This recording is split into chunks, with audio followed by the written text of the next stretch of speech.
Merci Cécile de me donner l'occasion un petit peu de revenir sur un thème que j'avais abordé, mais que j'avais abandonné à un moment donné.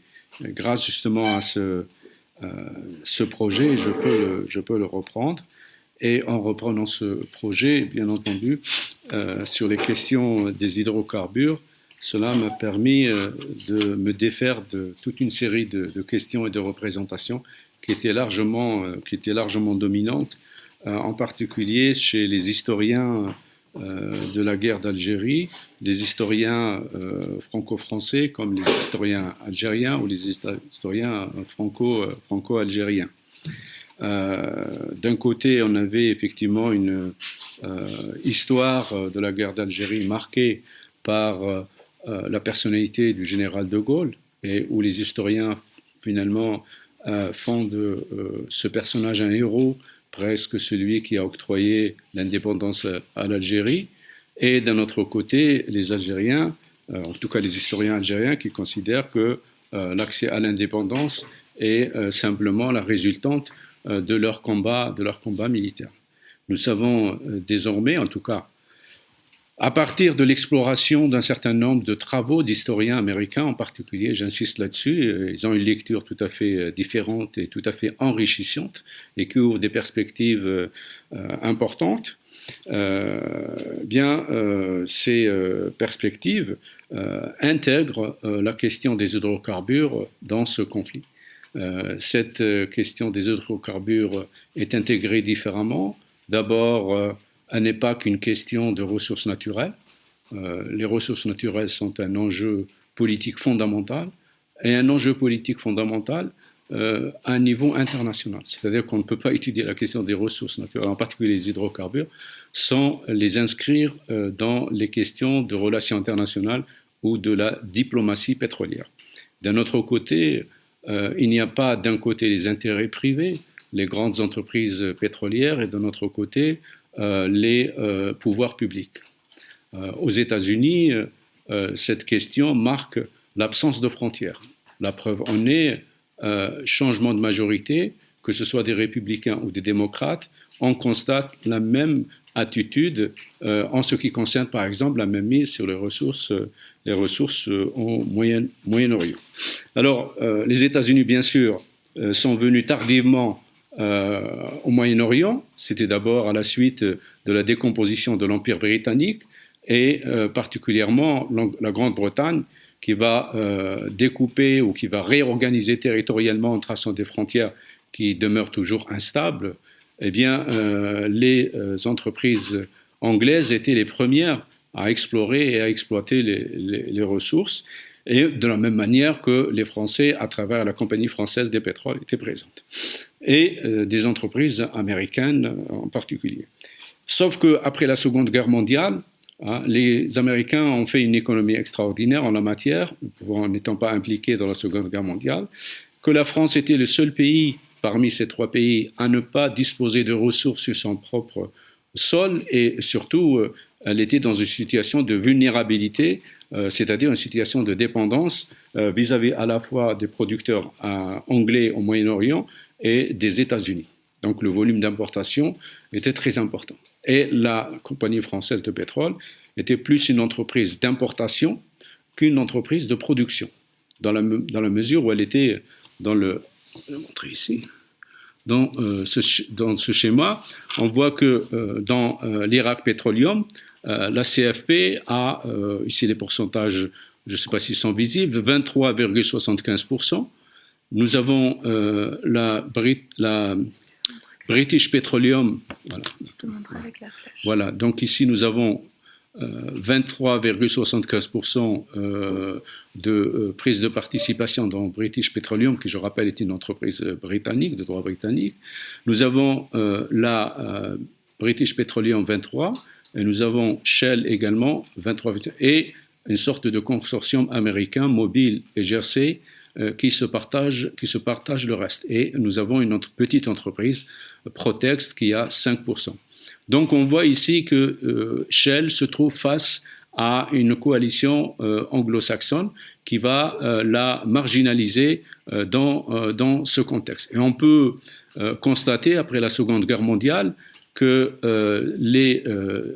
les Anglais, en tout cas la Grande-Bretagne et les États-Unis, vont passer un accord pour avoir la maîtrise totale, indépendamment de la CFP, la Compagnie française de pétrole. Et c'est à partir de ce moment-là que cette entreprise commence de plus en plus à être marginalisée. Et même quand elle était simplement, comme je l'ai dit, une entreprise d'importation. Donc il n'y avait pas, si vous voulez, dans la chaîne de production de l'exploitation, du transport, de la commercialisation, il n'y avait pas d'activité, il n'y avait pas une industrie. Il y avait simplement le transport, donc l'importation plutôt, et le raffinage. Ce qui explique, j'en le verrai tout à l'heure, que l'industrie de l'énergie en France, jusqu'aux années 50, elle était surtout dominée par les intérêts des raffineries et non pas les industries pétrolières et gazières comme ça a été pendant la guerre d'Algérie. Donc cette marginalisation est à mon sens de la CFP, cette marginalisation, elle est à l'origine de l'émergence d'une stratégie d'indépendance en matière d'hydrocarbures. Elle est à l'origine des initiatives prises à ce moment-là par Clémenceau et ensuite Poincaré pour mettre en place cette industrie. Et c'est à partir de ce moment-là qu'on peut constater l'émergence aussi, bien avant De Gaulle, de l'anti-américanisme français qui est lié à ce contexte-là. Ce n'est pas simplement par rapport à l'OTAN. Alors, Poincaré, à ce moment-là, en 1924, lorsque cette entreprise a été créée, dans une lettre du 20 septembre 1923, il fixe les objectifs à son président, l'industriel Ernest Mercier, dans les termes sont les suivants. Le gouvernement désire créer un outil capable de réaliser une politique nationale de pétrole. La société devra être essentiellement française et demeurer complètement indépendante. Elle s'efforcera de développer une production de pétrole à contrôle français dans les différentes régions productrices. Et donc cette idée de région productrice, bien sûr, renvoie aux possessions françaises. Et donc à partir des années, disons 40, après la libération, il y a un besoin extrêmement important en matière de ressources pétrolières et gazières.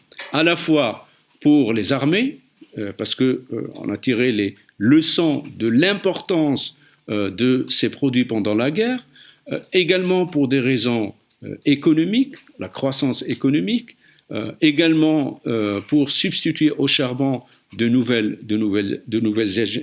énergies, et puis d'un point de vue stratégique et diplomatique, pour apparaître comme une puissance pétrolière et gazière, au même titre que les États-Unis et la Grande-Bretagne. Donc à partir de ce moment-là, les autorités françaises commencent à mettre en place des politiques institutionnelles, tout d'abord. Ces politiques institutionnelles consistent à créer une diversité d'organismes. D'accord ? En France, d'abord, on a la création en 1939 de l'Office national des combustibles liquides, créé en 1925 par la direction des carburants, qui est une direction qui se trouve au ministère de l'Industrie et du Commerce. Elle a vocation à définir la politique pétrolière et à faire des prospections dans les colonies françaises.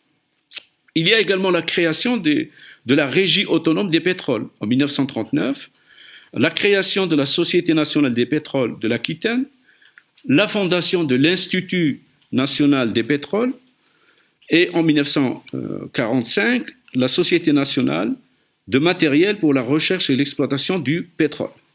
Mais l'organe le plus important, à mon avis, qui va être créé ces années-là, c'est le Bureau de la recherche du pétrole, qui est d'abord, il n'est pas une création sui generis, il y a déjà un précédent, et ce précédent se trouve au Maroc, puisque ce BRP, le Bureau de recherche pétrolière, s'inspire du modèle qui a été créé au Maroc, le Bureau du pétrole et de participation minière créé en 1929 au Maroc.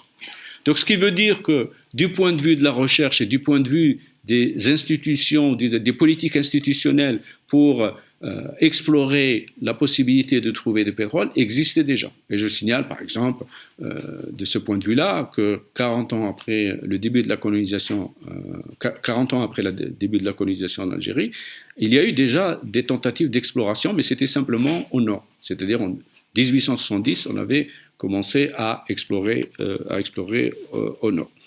Donc, ces deux organes, ces différentes institutions sont extrêmement importantes pour déterminer s'il y a des possibilités ou non de trouver du pétrole. Et un savoir spécialisé va être mobilisé dans ce contexte-là, c'est la géologie.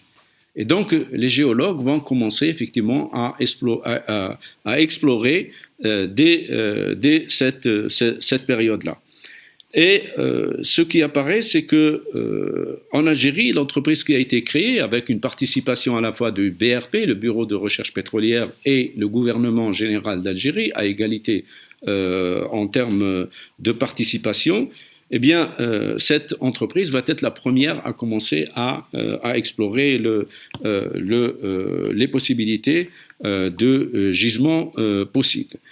Cette entreprise avait comme directeur Roger Goetz, son président, et directeur des finances d'Algérie, puis directeur du bureau du budget de 46 à 45. Et à partir de 1945, cette entreprise entreprend des missions d'études, de campagnes de reconnaissance, de sondage et de travaux de prospection géophysique. Ensuite, elle aura un nouveau directeur, le directeur Armand Collin, ancien directeur des services des mines à Alger, devenu en 1948 le bureau de recherche minière d'Algérie, et également avec un autre géologue, Michel Tenaille. Donc, les premiers sont des fonctionnaires au sein du ministère de l'Industrie et du Commerce, donc rattachés à ces organismes, en particulier au Bureau de recherche pétrolière, tandis que le dernier est un universitaire qui intervient pour fournir, en tout cas pour répondre à un certain nombre d'expertises qui sont sollicitées par le gouvernement. Donc, ce n'est que donc en 1948, 3 ans après la libération, c'est 3 ans après la libération, il y a la célébration en France du mai 45, mais en Algérie, c'était tout à fait l'inverse. Le revers de la médaille, c'était 48, c'était plutôt une période de répression.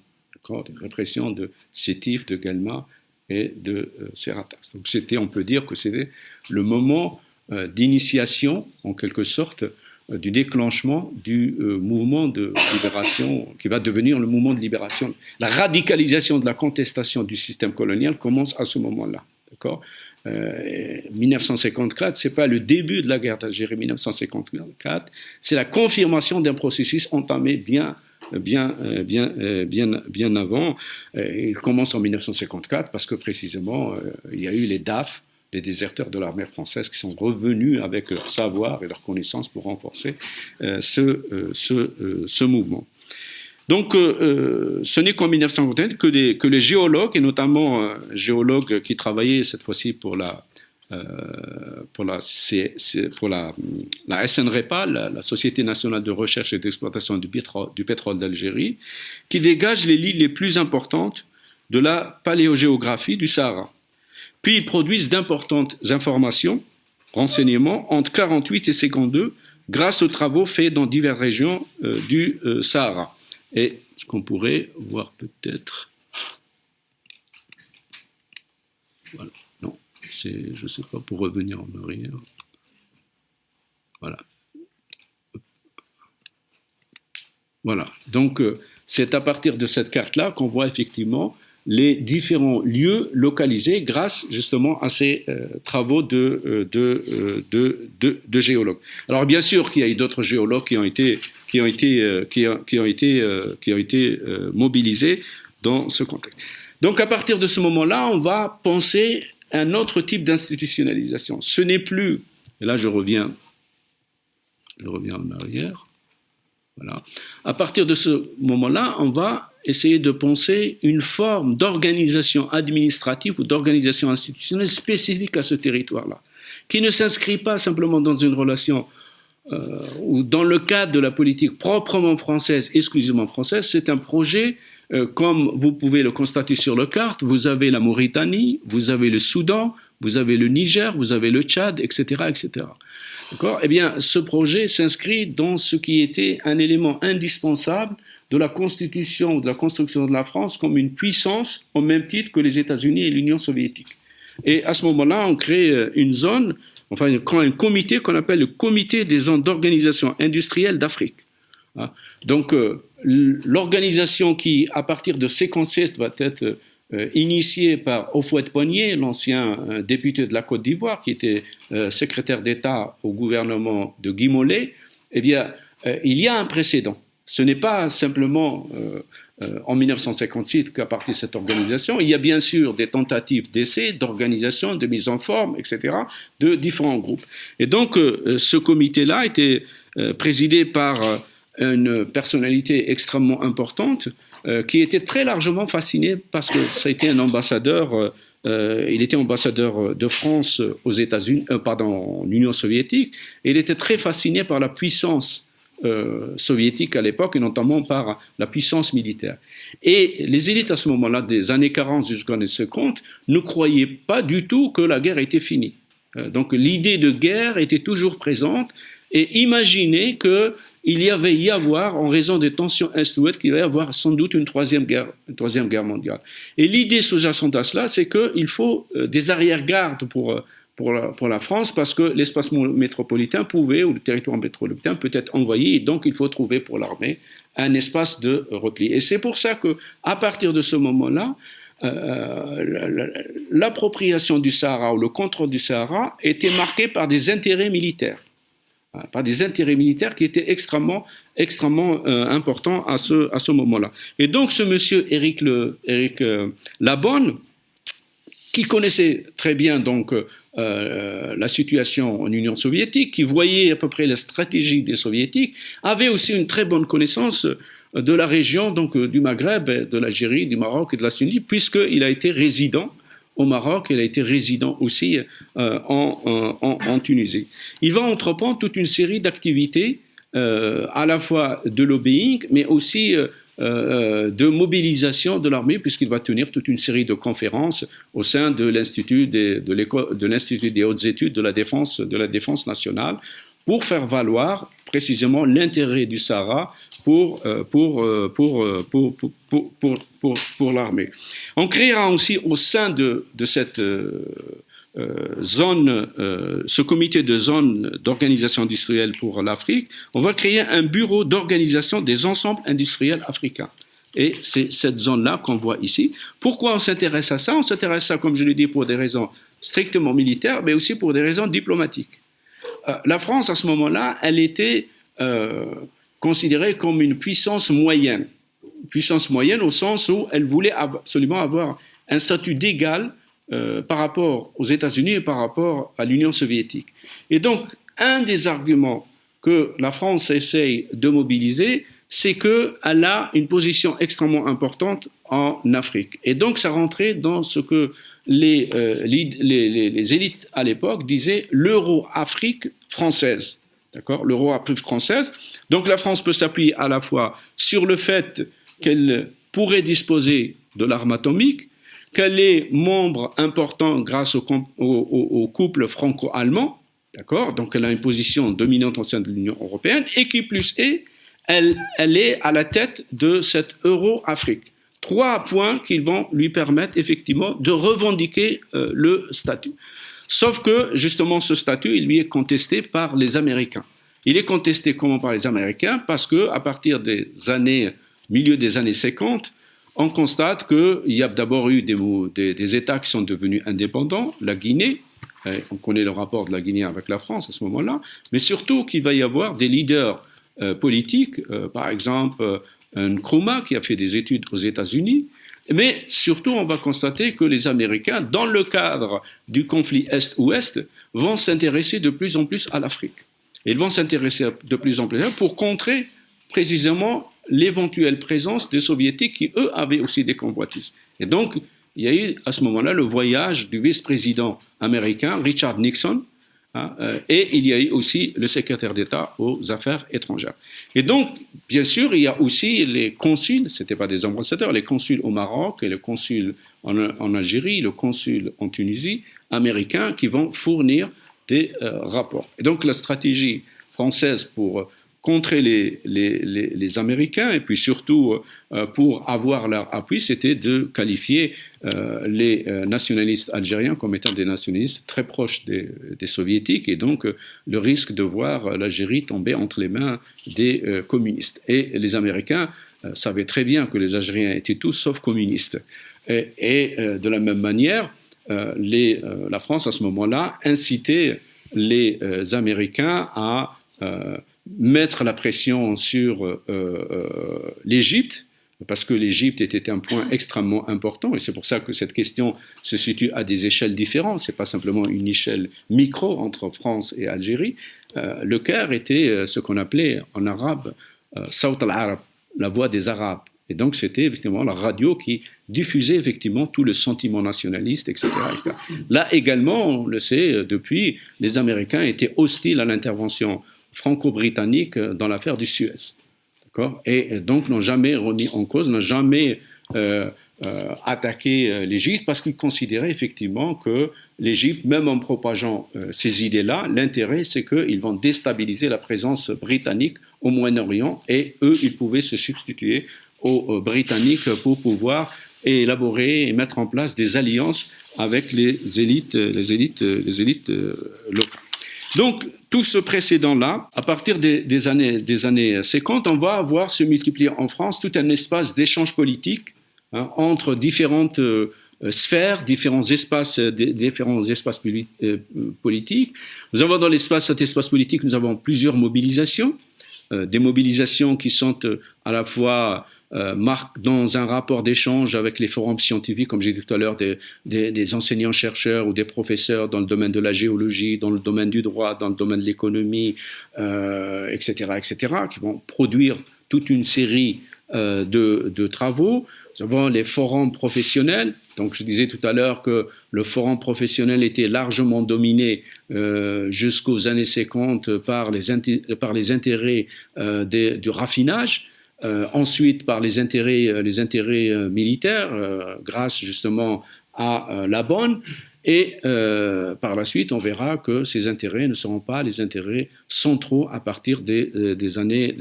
Et puis, il y a le forum de la rhétorique politique, telle qu'elle se déroule en France et telle qu'elle se déroule en Algérie, les partisans de l'Algérie française et les partisans de l'indépendance de l'Algérie, qui ne se trouvent pas simplement que dans les forums de la rhétorique politique, mais qui se trouvent aussi à l'intérieur des institutions gouvernementales. Et je parlerai tout à l'heure d'un cas très précis, c'est celui de Max Lejeune, à SFIO, qui était lié à un certain nombre de cercles et qui était très pro-Algérie française et qui était le secrétaire d'État au Sahara et qui était un des têtes pensantes de l'OCRS. Donc ces échanges politiques sont très, très importants à comprendre pour saisir la formation de la politique gouvernementale. Donc nous les avons ici. Nous avons bien sûr un premier élément, les intérêts organisés, de forum profil, les intérêts organisés. Ce qui était dominant à un moment donné, donc l'intérêt des raffineurs, les intérêts de l'armée, eh bien progressivement, lorsqu'on fait les premières découvertes du pétrole, on va assister à l'organisation particulière des intérêts pétroliers et gaziers.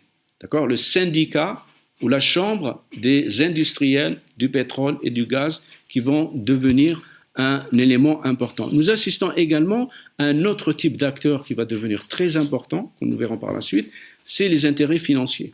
D'accord ? Les intérêts financiers sont également extrêmement présents, notamment la prise de participation de grandes banques dans les entreprises d'exploitation, mais pas seulement, la présence des intérêts financiers dans le secteur des transports, la présence des intérêts financiers dans l'aménagement portuaire, par exemple pour les oléoducs, pour les gazoducs, etc., eh bien, ces intérêts sont très présents.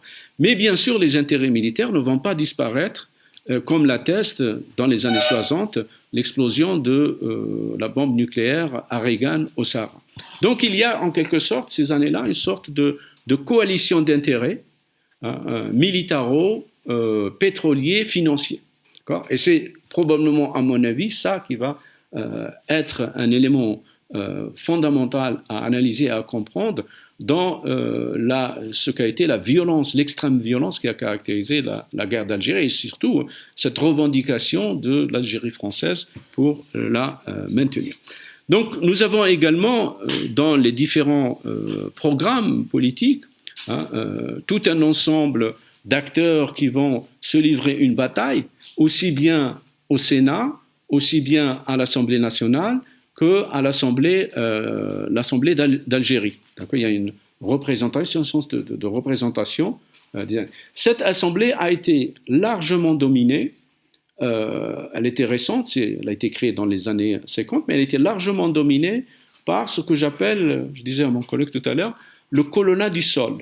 Le colonna du sol, c'est-à-dire le colonna qui s'occupe simplement des questions agricoles, exploiter la terre, etc. C'est le colonna des grands propriétaires terriens. Ce colonna du grand propriétaire terrien va rentrer en tension avec le colonna du sous-sol. D'accord ? Ceux qui s'intéressent, et ce colonna du sous-sol, bien sûr, c'est les matières premières, et en particulier ces deux matières premières, le gaz et le pétrole, et toute la chaîne qui va de la recherche jusqu'à la distribution. Donc, ce colonna du sous-sol va être extrêmement puissant et va trouver des relais au niveau des forums de communautés de politique publique. Ici, bien sûr, le commissariat général au plan. Au départ, le commissariat général au plan ne s'intéressait absolument pas à ça. Il considérait que, de toute façon, le Sahara, il n'y a rien du tout, vous n'avez rien prouvé, etc., etc. Et n'entendait pas du tout consacrer des efforts pour l'armée. L'essentiel, c'était que tous les investissements devaient se faire en métropole et pas en Algérie. Au moment où il y a eu la découverte du pétrole, ça change complètement. Et presque, je dirais, les rapports élaborés par l'expert en titre sur ces questions-là, le Bureau de la recherche pétrolière, eh bien, ces rapports sont repris tels quels, pas du tout modifiés. Parce que le Bureau de la recherche pétrolière, c'est à la fois un expert, mais comme les compagnies pétrolières ou comme le syndicat des industriels du pétrole n'est pas présent dans les commissions, notamment la commission des carburants du plan, eh bien, ce bureau est présent très fortement et en quelque sorte, il joue le rôle de relais des intérêts de ces entreprises-là au sein du commissariat au plan. Et donc, le BRP, ici, est à la fois en échange avec le commissariat. Il est aussi celui qui alimente le gouvernement en idées, en recettes, notamment lorsqu'il s'agit de faire un arbitrage, par exemple, en ce qui concerne notamment le financement des opérations, les négociations budgétaires, etc., etc., jusqu'à quelle hauteur il faut. Lorsqu'il s'agit notamment de préparer toute la réglementation qui va venir pour la régulation de ces zones-là, j'en parlais tout à l'heure, et il est également un des acteurs clés dans l'élaboration de la politique des hydrocarbures. Les auteurs dont j'ai parlé tout à l'heure, les géologues, des juristes, des économistes et j'en passe, et des ingénieurs de travaux publics, etc., bien on les trouve justement dans le forum scientifique qui vont parfois être sollicités par la commissariat au plan dans le cadre de la commission des carburants. Donc, cette mise en forme n'a pas été une mise en forme facile. Pourquoi ? Parce que à partir de ce moment-là, nous allons avoir plusieurs projets qui vont donner lieu à des disputes. Nous avons un représentant ici qui s'appelait Émile Béline. Émile Béline est un ingénieur de travaux publics et haut commissaire français au Niger. Et donc, il est un des initiateurs de cette organisation qui allait devenir l'organisation de région saharienne. Donc, c'est un des premiers qui, à ce moment-là, va revendiquer un statut spécifique détacher, diviser l'Algérie en deux, l'Algérie du Nord, d'accord? Donc je dirais presque l'Algérie inutile et l'Algérie utile, d'accord? Et cette Algérie utile, évidemment, elle est utile, bien sûr en raison de toute une diversité de ressources, mais pas simplement que le pétrole et le gaz. On le voit jusqu'à aujourd'hui, il est impossible de penser la relation de la France avec le Niger si on ne met pas dedans l'uranium. D'accord. Et donc l'uranium est évidemment, si on ne pense pas à l'uranium et si on ne pense pas à Areva, eh bien on fait que de la rhétorique et ne cherche pas à comprendre qui sont les acteurs et qu'est-ce qui détermine la construction de la politique nigérienne, et non pas nigérienne de la France. Nous avons également le Soudan, la Mauritanie, et là c'est pour des questions pétrolières. Donc nous avons ce premier groupe. Ensuite, nous avons un second groupe qui va, lui, s'intéresser à cette organisation également, mais qui est composée, en tout cas ce projet est porté par des parlementaires, aussi bien des parlementaires français, de la France hexagonale, que des parlementaires issus du colonie. Et puis nous allons avoir un troisième projet, qui est un projet qui est porté par l'ancien maire de Perpignan, Alduy. D'accord ? Alduy qui était aussi représentant de l'Assemblée française d'Afrique. D'accord ? Donc cette communauté française avait ses représentants et lui aussi proposait ce projet. Et tous ces projets-là rentraient, comme je l'ai dit tout à l'heure, dans cette idée de donner un moyen à la France pour dire qu'elle est présente et sur laquelle il faut compter parce qu'elle est celle qui contrôle l'Euro-Afrique française. Ah, c'était ça l'intérêt de construire cette organisation particulière.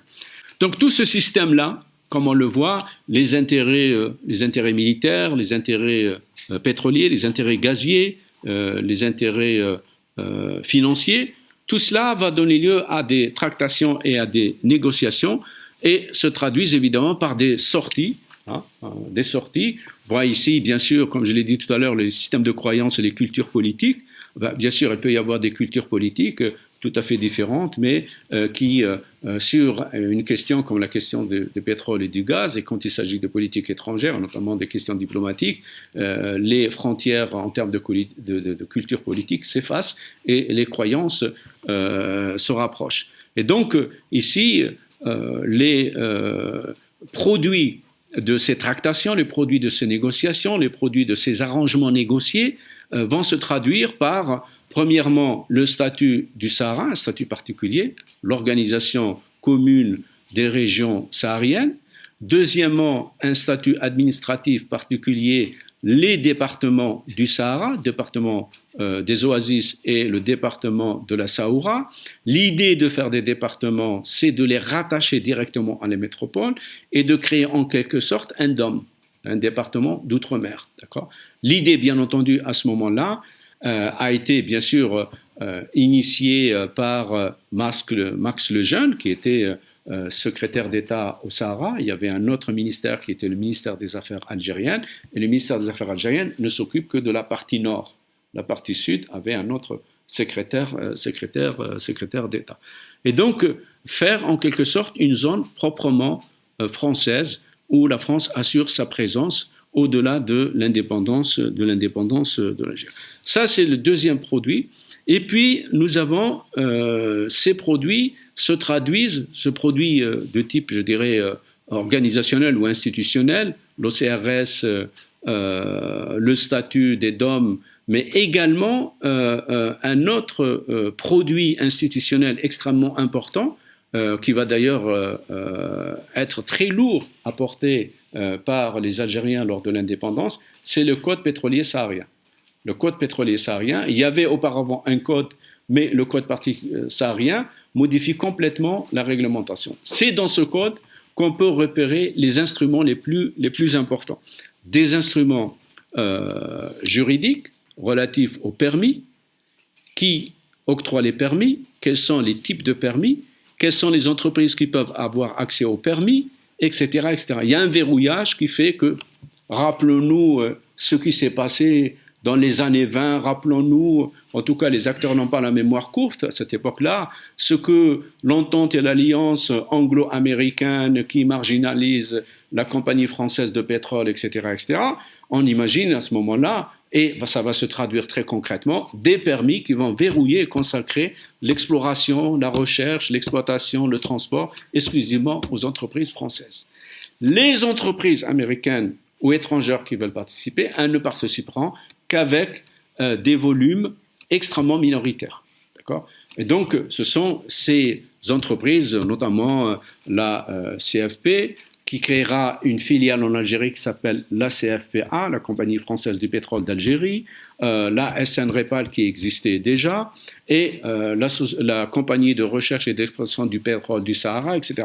Donc, il y a une alliance entre la CFP et le BRP pour démultiplier les entreprises et démultiplier les participations pour pouvoir s'approprier tous les permis possibles. D'accord ? Et donc délimiter et dominer le territoire saharien avec la participation, on le verra ici plus. Voilà, nous avons ici les permis qui ont été octroyés.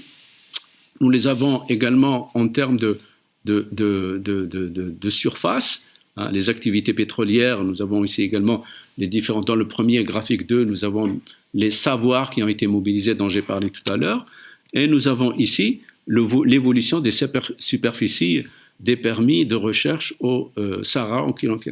Donc on voit à partir de C52, au moment de l'exploration 48, C52, etc. Donc ça monte, et à partir de C56, ça baisse, ça monte jusqu'en 62, et après, ça chute. Après C52, bien sûr, c'est les négociations d'Évian, et c'est la question du risque politique qui est un facteur explicatif du fait que les entreprises ne sont jamais sûres, malgré que les Algériens ont repris à leur compte le code pétrolier, ont repris à leur compte en modifiant l'intitulé de l'organisation commune des régions du Sahara, etc., etc., et avec les mêmes instruments qui étaient contenus dans le code pétrolier. Donc, nous avons également ici, je l'ai dit tout à l'heure, ce complexe militaro-pétrolier, gazier, financier, on le voit ici. Nous avons en haut toutes les séries de banques et nous avons au milieu et en bas toutes les entreprises qui investissent dans le secteur du gaz et plus particulièrement du pétrole ici. Donc, il n'y a pas des entreprises isolées qui investissent. Il y a des relations d'interdépendance extrêmement fortes. Et ça, c'est le deuxième élément qui peut être un élément de réponse à la complexité des négociations à partir de 61-62, les négociations d'Évian. Et donc, les négociateurs français étaient bien sûr les représentants de l'intérêt d'État français, mais ils étaient surtout les représentants de ce groupe extrêmement puissant. D'accord ? Et donc, le fait de reconduire le code pétrolier et de maintenir l'organisation du Sahara en la modifiant légèrement, de maintenir l'instrument fiscal qui était un instrument extrêmement favorable. J'ai oublié de le dire tout à l'heure, un des produits de ces transactions, de ces négociations qui se déroulent à Paris, etc., au sein du commissariat général au plan, etc., au sein du ministère de l'Industrie, notamment la direction des carburants, etc., c'est aussi de mettre en place des instruments fiscaux qui permettent aux entreprises d'intervenir dans ce secteur-là. Donc il y a bien sûr des exonérations, il y a des politiques d'amortissement extrêmement favorables lorsque, bien sûr, on amortit en 4 ans ou en 5 ans, donc on augmente les charges, donc les impôts sont moins importants sur les bénéfices, et surtout quand ces entreprises qui réalisent des bénéfices sont encore plus exonérées lorsqu'elles font de l'autofinancement pour les opérations d'exploration. Donc ces entreprises ont bénéficié de cet instrument. Et qui plus est l'instrument financier. L'instrument financier, c'est-à-dire que l'État va mobiliser beaucoup de ressources pour entreprendre les premiers travaux d'exploration et d'exploitation. Alors, on trouve bien sûr ici, comme j'ai dit au début, ici c'est les départements, donc ici dans cette zone de ce qui allait être l'organisation commune des régions sahariennes, donc les permis. Il y a également ce qui est important en dehors de la carte elle-même, c'est l'institutionnalisation des rapports de pouvoir. Donc l'idée qui était avancée, c'est de faire associer les États riverains, la Mauritanie, le Soudan, une partie de l'Algérie, etc., etc. Eh bien, cette organisation a fait l'objet de critiques en règle, pas simplement en France, mais en Algérie. Par exemple, le colonna ne voulait absolument pas entendre parler, le colonna du sol, ne voulait absolument pas parler de ça. Et il contestait l'idée qu'on allait priver l'Algérie d'une partie importante et que ça allait créer de l'eau. C'est une revendication aussi des pieds noirs en Algérie, considérer qu'il n'est pas admissible que la France agisse de la sorte. C'est également une organisation qui est contestée par les pays de l'Afrique de l'Ouest, l'AEO, l'AEOF, l'Afrique de l'Ouest occidentale, et l'AEF, l'Afrique équatoriale française. Donc ces États contestaient cette organisation parce qu'on considère qu'elle les prive d'une partie de leur territoire. Lorsque il y a eu les négociations d'Évian, en les lisant a priori et surtout en regardant les écrits de certains historiens, on a l'impression que cette revendication a émergé seulement en 1956 et jusqu'aux années 60. En réalité, c'est une revendication qui est antérieure. Les nationalistes algériens ont repris à leur compte une revendication qui était antérieure. Et donc, cette revendication, elle n'est pas forcément nationaliste, elle est bien antérieure, mais les nationalistes algériens l'ont intégrée et c'est, comme je l'ai dit, présente en Algérie, mais elle était présente aussi au Sénat, elle était présente à l'Assemblée nationale, puisqu'il y avait des représentants aussi bien du colonna que des représentants, comme on disait dans le langage de l'époque, des représentants des élus musulmans qui revendiquaient bien sûr l'intégrité du territoire algérien. Ce qui est intéressant, c'est de voir la composition. La composition de cette organisation ne laisse aucune possibilité aux représentants de ces pays-là et aux représentants algériens. Pourquoi ? Parce que le plus grand nombre sont des représentants qui incarnent plutôt les intérêts de l'État français. Et donc, ceux qui sont présents là sont certes participent, etc., à travers les différents organes de pouvoir, notamment la Haute Commission de l'Organisation commune du Sahara. Donc, elle est composée de 16 représentants, mais ces représentants, ils sont 8 pour l'Algérie, 2 pour la Mauritanie, 2 pour le Niger, 2 pour le Soudan, etc., mais les 8 pour l'Algérie, ce ne sont pas des Algériens, mais ils sont des représentants, je dirais, des notables à la fois du foncier, certains d'entre eux, et ceux également des représentants d'intérêts, des intérêts pétroliers et gaziers. On a aussi un comité technique, d'accord, qui lui fixe les orientations de cet organisme, et puis nous avons un délégué général. Le délégué général a posé beaucoup de difficultés. Certes, l'organisme a été créé la discussion a commencé dès 1956, mais les débats à l'Assemblée nationale, eu égard à la contestation qu'il y a eu en Algérie, ceux qui étaient opposés à cette séparation territoriale, n'a pu avoir lieu après de multiples discussions et de multiples révisions. La loi n'a été promulguée qu'en 1957. Et de 1957 jusqu'en 1959, ça a duré, il n'y avait pas de représentants, il n'y avait pas de responsable de cet organisme. En fait, la question a été résolue en créant justement un ministère du Sahara, et c'est le secrétaire du Sahara, et le secrétaire du Sahara est lui-même le délégué. Et donc, il y a là une centralisation de la question du Sahara ce n'est pas cet organisme qui, lui, était initialement prévu pour gérer sur place ces questions-là. Il est dépendant du ministre qui lui-même est délégué, et c'est le délégué qui fixe les orientations, qui définit le budget, etc. Il y a un deuxième point sur lequel il y a eu énormément de problèmes, c'est celui de la fiscalité. Qui doit percevoir la fiscalité inhérente à l'exploitation des ressources? La fiscalité concernant les chiffres d'affaires, la fiscalité concernant les bénéfices et la fiscalité concernant les transports. Eh bien, il y a eu un débat extrêmement rude entre, par exemple, Lejeune et Pinet. Pinet plaidait que la fiscalité doit revenir à l'État et doit alimenter le budget de l'État.